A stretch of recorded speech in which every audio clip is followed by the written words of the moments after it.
Internet की इस दुनिया में आज YouTube पे कोई भी कुछ भी बोल देता है, लेकिन हमारे जवान भाई जब सर्विस एंट्री की बात होती है तो त्रिशूल डिफेंस एकेडमी पे ही ट्रस्ट करते हैं।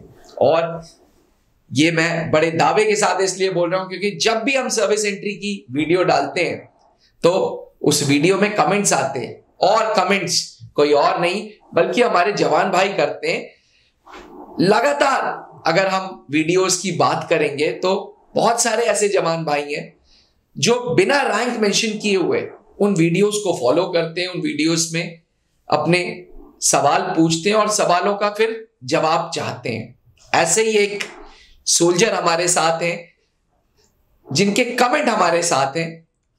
पीछे स्क्रीन पे आप देख रहे हैं ध्रुव शर्मा। जी हाँ, ये वो सोल्जर हैं जो लगातार हर वीडियो में कुछ ना कुछ हमसे पूछते रहते हैं, और पूछे भी क्यों ना।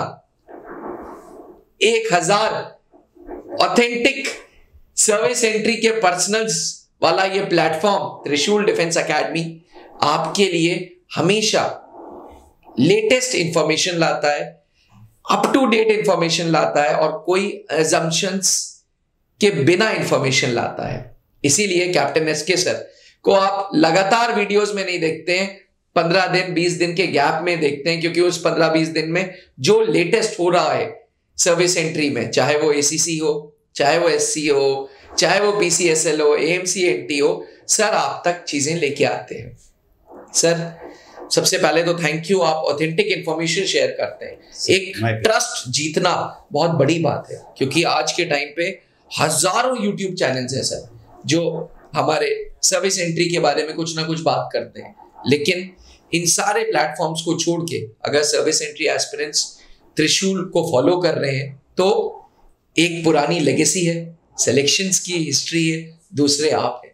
पहले तो thank you so much sir. नहीं सर, बिल्कुल वी आर ब्लेस्ड कि जो सर्विंग सोल्जर्स हैं, इतने सारे सर्विंग सोल्जर्स का हम लोगों को प्यार मिलता है, विश्वास मिलता है, विच मोटिवेट्स अस ऑल्सो कि हम उनके लिए अच्छा काम करें, और वो हमारी नैतिक जवाबदारी भी बनती है। सही बात है सर। सिविलियंस तो है ही भाई, एनडीए के लिए एस्पिरेंट्स है, फाउंडेशन के लिए एस्पिरेंट्स है, लेकिन इसके बावजूद इनके साथ साथ सर्विस एंट्री के बच्चे भी, सर्विस एंट्री के जवान भाई भी हमारे साथ पूरी तरीके से जुड़े हुए हैं। सर टू कट शॉर्ट मुद्दे पे आते हैं। जी बिल्कुल। ध्रुव शर्मा आपका एक फॉलोअर है।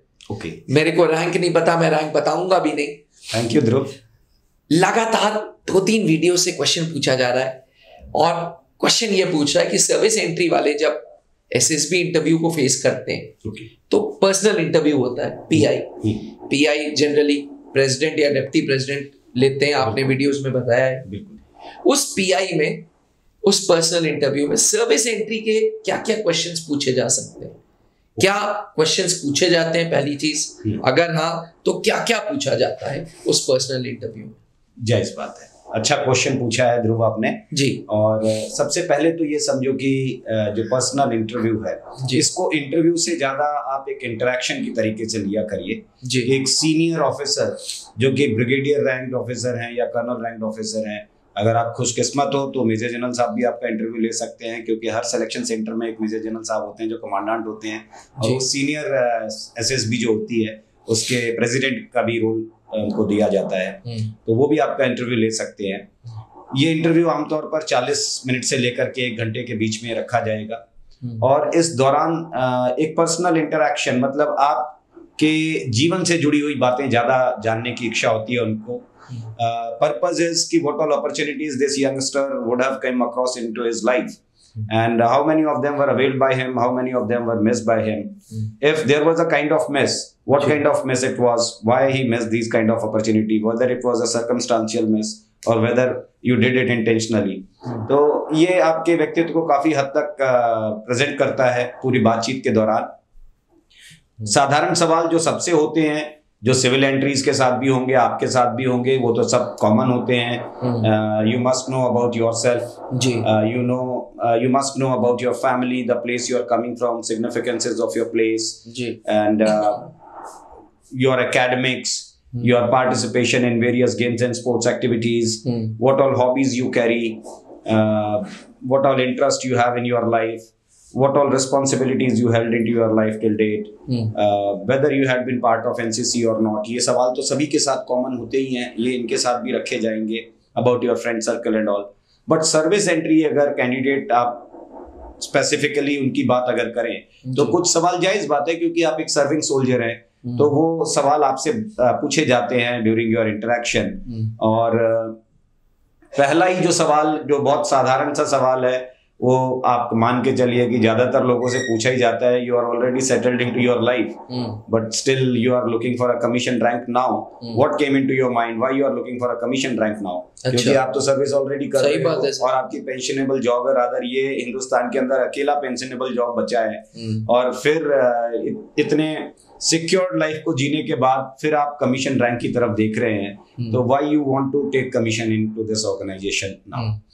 इसके अलावा फिर जैसे आपकी जो जर्नी है right from the date of enrolment, how was your journey into this organization, what all things you have learned, and जो right from the date of enrolment मतलब ट्रेनिंग पार्ट भी आ जाता है उसमें कि अटेस्टेशन से पहले आपकी जो ट्रेनिंग थी वो कैसी रही, और क्या सीखा आपने वहां पर, प्लस क्या अचीवमेंट्स आपने वहां पर अपने ट्रेनिंग के दौरान पर अचीव की हैं, वो सवाल भी आपसे पूछे जाते हैं।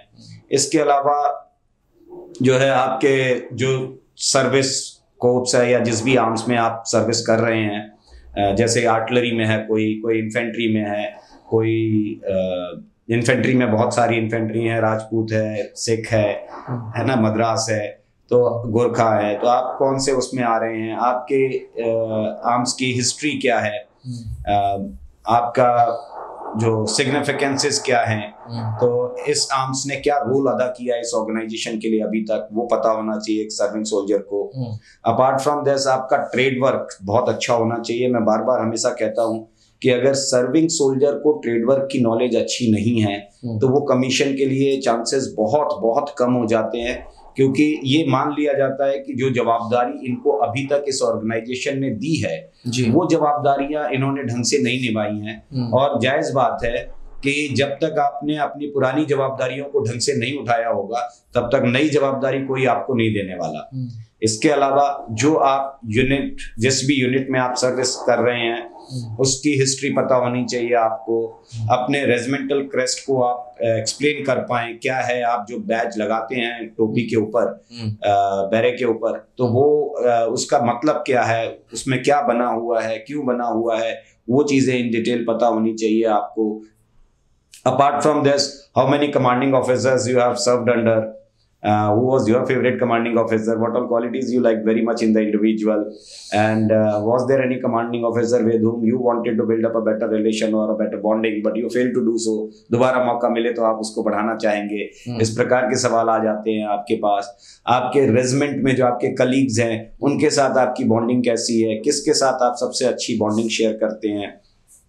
आपके रेजिमेंट में क्वार्टर गार्ड होता है, तो क्वार्टर गार्ड का इंपॉर्टेंस क्या है किसी रेजिमेंट के लिए, ये पूछा जा सकता है आपसे। आपने अभी तक इनटू योर सर्विस क्या क्या जवाबदारियां उठाई हैं, क्योंकि सभी सर्विंग सोल्जर्स को पता है कि अलग अलग जवाबदारियां फौज में मिलती रहती हैं। कोई ऑफिसर मेस में मेस एनसीओ का काम कर रहा हो, कोई जेसीओ मेस के साथ जाता है, कोई ओआस मेस में मेस कमांडर बनता है, या फिर कोई क्वार्टर मास्टर की ड्यूटी कर रहा है, कोई गार्ड कमांडर की ड्यूटी कर रहा है, कोई आपका सीएसडी एनसीओ की ड्यूटी करता है। तो बहुत सारी ऐसी ड्यूटीज हैं जो आप परफॉर्म करते हैं वहां पर। तो ऐसे कौन कौन सी जवाबदारियां आपने उठाई हैं और क्या क्या चैलेंजेस आपको उन जवाबदारियों को उठाने के दौरान फेस करने पड़े, तो ये भी एक सवाल आमतौर पर पूछ लिया जाता है। अपार्ट फ्रॉम दिस, आपके जो कमांडर्स हैं, right from chief of army staff, vice chief of army staff, आपके जो सीएनसी हैं, प्लस आपका जो डीजी हैं, डायरेक्टर जनरल, फिर आपके कोर कमांडर, आपके डिव कमांडर, आपके ब्रिगेड कमांडर, इनका नाम आपको पता होना चाहिए और विद वो डेकोरेशन जो उनके आगे लगी है वो पता होनी चाहिए। क्योंकि एक सर्विंग सोल्जर जब अपने कमांडर का नाम बताता है सिर्फ और उसे उनका पूरा नाम नहीं पता है, उनकी डेकोरेशंस नहीं पता है, तो इसका मतलब है कि उसकी अवेयरनेस बहुत नीचे जा रही है। तो वो अच्छे से पता होना चाहिए आपको। अपार्ट फ्रॉम दैट, अगर हम बात करें कि जैसे कोई बहुत सारे सोल्जर्स ऐसे होंगे जो फील्ड एरिया में सर्विस करके आते हैं, तो एक फील्ड कंडक्ट शीट होती है। तो क्या है ये फील्ड कंडक्ट शीट, ये पता होना चाहिए आपको। या आपने अगर मान लीजिए किसी डिवीजन हेडक्वार्टर के अंदर आपने कहा कि मेरे डिप कमांडर का नाम ये है, तो उसके बाद फिर सवाल बन सकता है कि भाई आपके डिवीजन में कौन से कितने ब्रिगेड आते हैं, कौन कौन से ब्रिगेड हैं, where they are located at present, है ना। तो वो एक सवाल आपके मतलब आर्मी रिलेटेड इंफॉर्मेशन आपके पास अच्छी होनी चाहिए।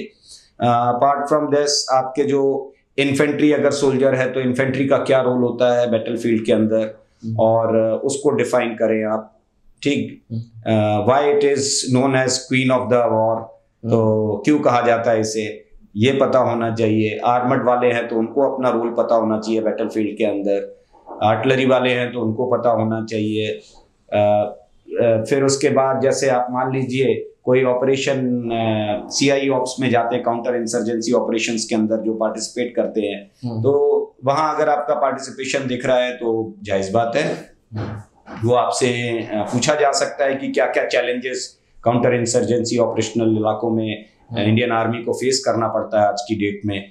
और जैसे वहां पर आपने JNK में ऑपरेशन सद्भावना चलाया, क्या है ये ऑपरेशन सद्भावना, आर्मी का क्या रोल है इसके अंदर, और कैसे इसने आर्मी ने कैसे इसको बहुत अच्छे लेवल पर पहुंचाया है, ये पता हो। ड्यूरिंग द डिजास्टर मैनेजमेंट क्या रोल हो सकता है इंडियन आर्मी का, क्या रिसेंट वेपन्स या इक्विपमेंट्स इंडियन आर्मी के अंदर इंडक्ट किए गए हैं, कमीशन किए गए हैं, उनके बारे में पता होना चाहिए।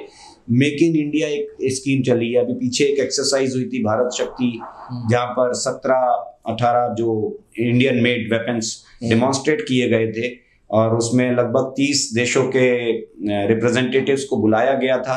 वहां से इंडिया का एक अलग चेहरा दिखाई दिया दुनिया को शायद, कि हम जो इंपोर्टर माने जाते थे अभी तक वेपन्स के, वो अब बाहर बेचने शुरू कर दिए हैं हमने। काफी सारे देश जो है वो हमसे ब्रह्मोस वगैरह जो है वो परचेज कर रहे हैं। तो वो कितने make in India weapons India अभी जिस पर काम कर रहा है या जो कमीशन हो चुके हैं, उस तरीके की चीजें तो रोजाना की अवेयरनेस जो आपकी यूनिट में आपने किया है, जी हाँ, जो आपके इर्द गिर्द चल रहा है वो आपको अच्छे ढंग से पता होना चाहिए।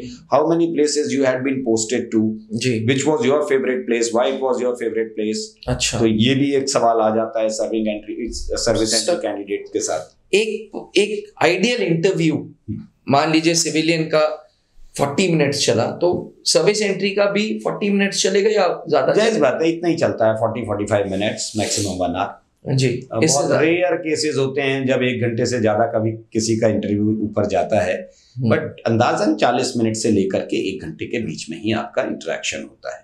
जब आप इंटरव्यू के लिए जाएं तो 2-3 चीजों का जरूर ध्यान रखें, क्योंकि ये लोग जो है ना जवाब देने में ज्यादा इंटरेस्टेड होते हैं। जवाब देने से ज्यादा जरूरी होता है आपका अंदाज, आप किस तरीके से जवाब दे रहे हैं, कितनी क्लैरिटी है आपके जवाब के अंदर। तो आपका अपीयरेंस अच्छा हो, बियरिंग सेंस अच्छा हो, आपका एनर्जी लेवल अच्छा हो, put a good smile on your face while interacting to your interviewing officer, आपका आई कांटेक्ट बना रहे उनके ऊपर, और घबराएं नहीं, वो डर ना दिखे, अंग्रेजी का दबाव ना दिखे आपके चेहरे पर, आप सहज होकर के बातचीत करेंगे तो बेहतर लगेगा, और ज्यादा घुमाएं ना, ठीक है। ऐसे भी सवाल हो सकते हैं जिसका जवाब आपको नहीं मालूम होगा जी, बहुत बुनियादी ना हो, कि ऐसा भी ना हो कि अब किसी को अपने परिवार के बारे में नहीं पता है तो वही बहुत नीचे चले गए, बट ऐसे अवेयरनेस के कई क्वेश्चंस होते हैं जिसका जवाब नहीं आता है, तो वहां पर बहुत घुमाने की जरूरत नहीं है, गेस करने की जरूरत नहीं है। You are a human being, not a robot, not a computer system. तो आप वहां पर खुल करके हंस करके आप आसानी से कह सकते हैं, sorry sir, I cannot recall it at present, but I will definitely check it out and I'll let you know later. तो मैं आपको अभी तो याद नहीं आ रहा है, मगर बाद में चेक करके जरूर बता सकता हूँ। ये कन्वे कर दीजिए, इसमें कोई ऐसा चीज नहीं है। आपके कई ऐसे प्लानिंग एबिलिटी के क्वेश्चंस होते हैं जहां पर जैसे मान लो कोई सर्विंग सोल्जर है, वो बास्केटबॉल खेलता है, तो जायज बात है, ऐसा हो सकता है कि आपसे ये सवाल पूछ लिया जाए कि अगर मान लो इंटर बैटरी या इंटर कंपनी आपको एक बास्केटबॉल कंपटीशन ऑर्गेनाइज करना है अपनी बटालियन में, अपनी रेजिमेंट में, तो आप कैसे ऑर्गेनाइज करेंगे? अब आप एकदम से बड़बड़ा करके बोलने लग जाएंगे, वो तरीका आप क्या दिमाग में सब कुछ फीड करके आते हैं पहले से? ऐसा तो नहीं है, ये बनावटी होता है। अगर आपको लग रहा है कि आपको सोचने के लिए थोड़ा समय चाहिए तो पोलाइटली आप कह सकते हैं उनको प्लानिंग एबिलिटी के क्वेश्चन में कि sir can I think for 5 seconds. तो इसमें भी कोई बुराई नहीं है, लेकिन जब आप जवाब दें तो बड़ा सुलझा हुआ जवाब दें और आपका एनर्जी लेवल, क्योंकि 40 मिनट के बाद अभिनव सर जब कोई कैंडिडेट इंटरव्यूइंग ऑफिसर की ऑफिस से बाहर जाता है तो वो एक इंप्रेशन पीछे छोड़ जाता है ना। अब तीन चीजें हैं। एक जो जनरेटेड पर्सोना होता है, मतलब जैसे कोई कैंडिडेट अभी इंटरव्यूइंग ऑफिसर के सामने आने वाला है, वेटिंग हॉल में अभी वेट कर रहा है, उसको बुलाने से पहले उसका पीआईक्यू फॉर्म ध्यान से पढ़ा जाएगा, तभी आपको असेसमेंट प्रोसेस में लाया जाता है। तो आप सर्विंग सोल्जर्स जो है वो 2 पीआईक्यू फॉर्म भरते हैं, एक जो सामान्य तौर पर जो सभी कैंडिडेट्स भरते हैं वो, और एक सर्विस का एक अलग पीआईक्यू फॉर्म होता है, जो छोटा होता है, A8 साइज का होता है, फोल्डेड, वो आप अलग भरते हैं। Right from date of enrolment, कहाँ कहाँ पोस्टिंग रही, कब कब प्रमोशन हुआ, कौन से कार्डर किया आपने, उसमें सारी डिटेल आप फौज से रिलेटेड भरते हो। वो दोनों चीजें पढ़ करके इंटरव्यूइंग ऑफिसर आपके छवि जो है अपने दिमाग में तैयार करते हैं कि ये कैंडिडेट ऐसा है, ये जनरेटेड पर्सोना है, पहली स्टेज। अब उसके बाद वो कैंडिडेट जब आता है सामने, तो जो बातचीत हुई 40 मिनट, 50 मिनट, 1 घंटे, उस दौरान उसके जवाब और उसकी बातचीत से उसने एक और छवि तैयार की है उनके दिमाग में। That is called created persona. कि आपने जो छवि पहले आपको बिना देखे उन्होंने आपके जो कॉम्प्रिहेंसिव इंफॉर्मेशन आपने दी थी पीआईक्यू फॉर्म पर, उसके आधार पर देखा कि भाई ये व्यक्ति ऐसा होना चाहिए। फिर आपके जवाब, आपकी बातचीत से आपने अपनी एक और छवि बनाई। कुछ लोग होते हैं जो उस छवि को कॉम्प्लीमेंट करते हैं और कुछ लोग होते हैं जो उसको कॉन्ट्राडिक्ट करते हैं कि जो छवि पहले दिमाग में तैयार हुई वो आप नहीं है, वो कुछ और ही था, मैंने कोई दूसरी छवि तैयार की और आप कुछ निकले कुछ और। भाई बहुत बड़े डिफरेंसेस आ रहे हैं, तो ये ना हो। और जब आप यहाँ से, ये दूसरी चीज है, और तीसरी चीज, जब आप यहाँ से इस बातचीत के बाद बाहर चले जाते हैं इंटरव्यूइंग ऑफिसर के केबिन से, जब आप ऑफिस से बाहर निकलते हैं तो एक impression for a short time उनके दिमाग में पीछे छोड़ करके जाते हैं कि यार इस बंदे से बात करके मजा आया, या ये व्यक्ति यार ऐसे अपना भी टाइम वेस्ट कर रहा था और हमारा भी वेस्ट कर गया। सही बात। तो क्या इंप्रेशन आप पीछे छोड़ करके जा रहे हैं, ये बात आपके जहन में बहुत क्लियर होनी चाहिए। सर ऑनलाइन पोर्टल पे जब आप जवान भाइयों को क्लासेस देते हैं तो मैंने सुना है कि आप 1-to-1 इंटरव्यू भी करते हैं। जी, ये इंटरव्यू आप एक एक कैंडिडेट का पर्सनल करते हैं? जी हाँ, वो क्लास के टाइम से अलग होता है जी, वो उसको अलग से एक लिंक दिया जाता है जी। और फिर जैसे भी टाइम सुटेबिलिटी होती है, 1 कैंडिडेट 2 कैंडिडेट, एंट्री जो आगे आ रही है उस एंट्री के कैंडिडेट को पहले लिया जाता है। मतलब तो क्या रिहर्सल हो जाता है? बिल्कुल, प्रैक्टिस कराई जाती है, बातचीत कराई जाती है। और देखिए हमने अपने प्लेटफॉर्म पर एक चीज बड़ी क्लियर रखी है जी, SSB is not a subject. कभी मैंने पढ़ाने की कोशिश नहीं की है, और ये मैंने जितने भी हमारे सीनियर फैकल्टी हैं, कर्नल पंकज मल्होत्रा सर, उनसे भी मैंने यही सीखा कि भाई पढ़ाने जैसा कुछ है नहीं एसएसबी में, कभी इसको सब्जेक्ट मत बनाओ। आप जिस भी प्लेटफॉर्म पर आप सीखते हैं जी, बस 3 चीजें अपने जहन में रखो कि SSB lies into 3 words sir, discussion, understanding and implementation. जो भी डिस्कशन हो रहा है कि मान लीजिए इंटरव्यू प्रोसेस पे ही डिस्कशन हो रहा है, तो क्या है ये प्रोसेस, कैसे कंडक्ट की जाती है, क्या इसकी बारीकियां हैं, कहाँ आप घुमाने की कोशिश कर रहे हैं और आसानी से पकड़ में आ जाता है। क्योंकि इंटरव्यू का मतलब क्या होता है कि एक जो आपसे बातचीत हुई, आपने एक जवाब दे दिया जी, तो उसको एक्नॉलेज जरूर किया जाता है कि जो जवाब आपने दिया है क्या वो दिल से दिया था, क्या वो वाकई सही जवाब था, या आप घुमाने की कोशिश कर रहे थे। क्योंकि आइडियोलॉजिकल बातें तो सभी कर लेंगे, लेकिन उसमें सच्चाई कितनी है वो देखना बहुत जरूरी है। तो भाई उसको एक्नॉलेज किया जाएगा, और अगर जरूरत पड़ेगी वहां भी अगर थोड़ा बहुत डाउट रह जाता है तो उसको काउंटर एक्नॉलेज भी किया जा सकता है। अच्छा। तो आप ये ना सोचे कि आप एक बार घुमा करके कुछ बोल करके निकल जाएंगे और हो गया काम आपका। तो वो सारी बारीकियां उस सेशन में डिस्कस हो, वो जवाबदारी जिस व्यक्ति से आप डिस्कस करते हैं उसकी होती है। चाहे आप मुझसे कर रहे हैं या किसी से कर रहे हैं, तो ये मेरी जवाबदारी बनती है कि गाइडेंस से ज्यादा मिसगाइडेंस भी है। वो तो क्योंकि देखिए एसएसबी का क्या है ना कि सर कोई फिक्स सिलेबस नहीं है, हर व्यक्ति अपने अपने तरीके से बताता है, और पता चला कि जो वो बताता है आप सच मान लेंगे और उसके बाद जो है कुछ और ही चीज कैरी कर गए दिमाग में। तो गाइडेंस जरूरी है, मिसगाइडेंस से थोड़ा बचें। तो डिस्कशन सही दिशा में होना चाहिए। पहली चीज तो ये अंडरस्टैंडिंग, मतलब आप जो भी डिस्कशन हुआ, क्या आपकी बात जो भी हुई वो आपकी समझ में आई, नहीं आई। मैं हर एक कैंडिडेट को ये बोलता हूं कि never remain in hurry to say yes, don't try to be a yes man, because yes man is always a dangerous man. आप बैठ करके हाँ बोल दोगे, हाँ कहना बहुत आसान है, मगर हाँ आप तब कहिए जब आप सीखने की प्रक्रिया में आते हैं। तो हाँ आप तब कहिए जब आपको वाकई ही 100% वो बात जहन में क्लियर हो गई हो।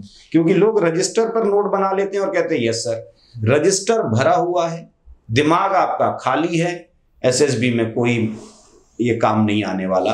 एक बार को रजिस्टर खाली छूट जाता और दिमाग अगर भरा होता तो शायद चीजें ज्यादा बेहतर होती हैं आपके लिए। तो मैं जब क्लैरिटी की बात कर रहा हूं कि आप उस बात को सही से समझे, इसका मतलब है आपके जहन में वो बात क्लियर हुई या नहीं हुई, ये तब एक बार हाँ बोलिए। और जिस समय आपने एक बार हाँ बोल दिया, उसके बाद फिर आपके असेसर का और आपका रिश्ता वहीं पर खत्म हो जाता है, क्योंकि आपने उस एक हाँ के साथ ये कन्वे किया है कि अब मैं आपका हाथ छोड़ करके इस काम को अपने तरीके से कर सकता हूं। क्योंकि एट द एंड क्या है कि आपके काम में आपका दिखाई देना बहुत जरूरी है। एसएसपी में आप बहुत अच्छा काम कर रहे हो, लेकिन आपके काम को देख करके समझ में आ रहा है कि यार ये कहीं से रटा हुआ है, कहीं से सीख करके आया हुआ है, ये इसका काम नहीं है। आप जवाब प्रीकंसीव्ड बोलते हैं जी, बहुत सारे जवाब लोग रट्टा मार के जाते हैं कि ये मेरा दोस्त था और वो रिकमेंड हो गया, है ना। Why you want to take commission? Everyone is having a different reason. तो आप अपने रीजंस ढूंढिए, ना कि कोई रिकमेंड हो गया उसके रीजन को चिपका करके और काम चल जाएगा आपका। तो जब आप दूसरे के रीजंस बता रहे होगे तो जो आपकी छवि तैयार है उनके दिमाग में, वो भी तो कुछ कह रही है कि यार इसकी छवि तो ये कह नहीं रही कि ये रीजन हो सकता है। तो भाई जायज बात है, वो आपने अपनी बात को कॉन्ट्रडिक्ट करना शुरू कर दिया और आप डाउटफुल होते चले गए। तो इन सब चीजों से बचना है। आप अपने आप को प्रेजेंट करिए, be yourself but be the best of your own self. Thank you so much sir. तो जवान भाइयों, ये सेशन हमने थोड़ा सा बड़ा किया ताकि आपको हम एक आइडिया दे सकें किस तरीके के क्वेश्चंस पूछे जाते हैं सर्विस एंट्री के पर्सनल इंटरव्यू में। मेरी माने तो प्रिपरेशंस करें, मेहनत करें अपने ऊपर और त्रिशूल डिफेंस एकेडमी से जुड़े, ताकि इस प्लेटफॉर्म पे हम आपको नेचुरली ग्रो करेंगे। नेचुरली जब पर्सनालिटी पे काम करते हैं ना, तो ये मेहनत कभी भी बर्बाद नहीं जाती। ये मेहनत जिंदगी में कभी ना कभी जरूर रंग लाती है, देर सवेर आएगी जरूर। तो एस्पिरेंट्स, जवान भाइयों, अगर आप भी ट्रांसफॉर्मेशन करना चाहते हो, अफसर बनना चाहते हो और अपनी यूनिट में एक एग्जाम्पल थ्रो करना चाहते हो, तो आज ही त्रिशूल डिफेंस एकेडमी के ऐप को डाउनलोड करो और एसएसबी इंटरव्यू के कोर्स से जुड़ो। इस एसएसबी इंटरव्यू के कोर्स को पहचानने का तरीका ये है कि ये जो आपके मेंटर है उनकी फोटो बड़ी बड़ी उस कोर्स में लगी होगी। उस कोर्स में जाएं, वीडियोस देखें और पसंद आए तो उस कोर्स को परचेज करें। याद रखिएगा, 1 साल, 1.25 साल, 1.5 साल तक हम आपका पीछा नहीं छोड़ेंगे, अपने साथ लेके चलेंगे और प्रतिदिन 1 घंटा आपके ऊपर मेहनत करेंगे। Thank you, Jai Hind. Thank you sir. अब डिफेंस एग्जाम क्रैक करना हुआ और भी आसान, त्रिशूल डिफेंस एकेडमी लेकर आए हैं बिल्कुल ही एडवांस लर्निंग ऐप। तो आज ही ज्वाइन करें और स्टार्ट करें अपनी ऑनलाइन क्लासेस।